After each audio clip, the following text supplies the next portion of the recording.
నమస్కారం NS news కి స్వాగతం. నా పేరు ఉషా. ముందుగా ముఖ్యాంశాలు. కాకినాడ జిల్లా ప్రతిపాడు నియోజకవర్గ ఏలేశ్వరం రూరల్ మండలం ఎర్రవరం గ్రామంలో యథా రాజా తథా ప్రభు ఎర్రవరం నేషనల్ హైవే ప్రక్కన కొండను గవర్నమెంట్ భూమి పరిధిలో ఉన్న భూమిని ప్రభుత్వం వారు చుట్టూ దిమ్మలు వేయడం జరిగింది. వాటిని రోజులుగా తొలగించేసి మట్టి తోలకం ఇష్టారాజ్యంగా జరుగుతుంది. గతంలో అధికారులు దృష్టికి మరియు పత్రికా ముఖంగా తీసుకువెళ్తే నిలుపుదల చేశారు. ఇప్పుడు మరీ బలంగా మట్టి తోలకంతో ముందుకు వెళ్తున్నారు. ప్రభుత్వం అయితే మారింది, కానీ గత వైసీపీ నాయకులే ఈరోజు ఎన్డీఏ కూటమి ముఖ్య నాయకులుగా వ్యవహరిస్తూ మరింత ఉధృతతో ప్రతిపాడు నియోజకవర్గ వ్యాప్తంగా వనరులను దోచేస్తున్నారన్నారు.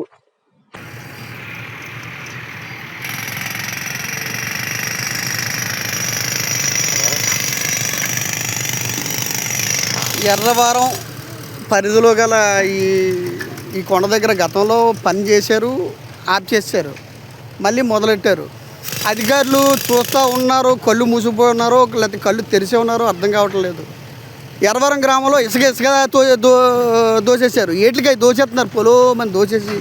మరి ఏం చేద్దామనో ఏంటో. ఇప్పుడు ఎన్డీఏ గవర్నమెంట్లో ఉన్నామా లేకపోతే ఏంటి పరిస్థితి అర్థం కావట్లేదు.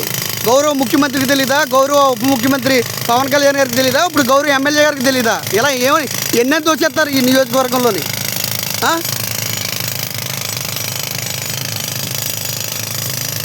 అధికారులు స్పందించి దీనికి పరిష్కారం చేయాలని కోరడం జరుగుతుంది.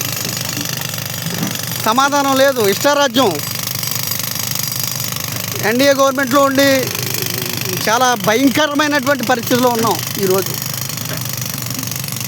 వైసీపీ నాయకులు దోసేసినంత మేళ దోసేశారు ఫుల్. కానీ ఇప్పుడు ఉన్నది ఇది కాస్త దోచేస్తారక. సరిహద్దురాలు వేసారు, అవన్నీ సరిహద్దురాలు దూల్చేసి మొత్తం దోచుకుంటా పోతున్నారు. గౌరవ అధికారులు గౌరవంగా దీన్ని పట్టించుకుని ముందుకు తీసుకెళ్ళండి. ప్రజాస్వామ్యంలో ఉన్న మనం ఇలా దోపిడీలు ఇలా ఇష్టం వచ్చినట్టు చేసుకుంటా పోతే ఇది సరైన చర్య కాదు, సరైన విధానం కాదు. గతంలో ఒకసారి మొదలెట్టేప్పుడు చెప్పడం జరిగింది. చెప్పినప్పుడు ఆఫ్ చేశారు, మళ్ళీ మొదలెడుతున్నారు. ఎవరి లబ్ధి కోసం ఇది? ఎవరి కోసం ఇది? పేదవాడిగానే బతుకుతాడు. ఇదేనా పరిస్థితి? ప్రజాస్వామ్యంలో ప్రజలందరూ చూస్తున్నారు, అవన్నీ గమనించాలి. మంచేదో చెడేదో దోచుకుపోతారు. ఇంకా ఇవన్నీ ఫుల్గా ఇష్టం వచ్చినట్టు. ఈ గవర్నమెంట్లో ఉన్నందుకు చాలా సిగ్గుగా ఉంది, దోచేస్తున్నారు. చాలా సిగ్గుగా ఉంది. మంచి లేదు, చెడు లేదు, సమాధానం లేదు, ఇష్టం వచ్చినట్టు చేస్తున్నారు.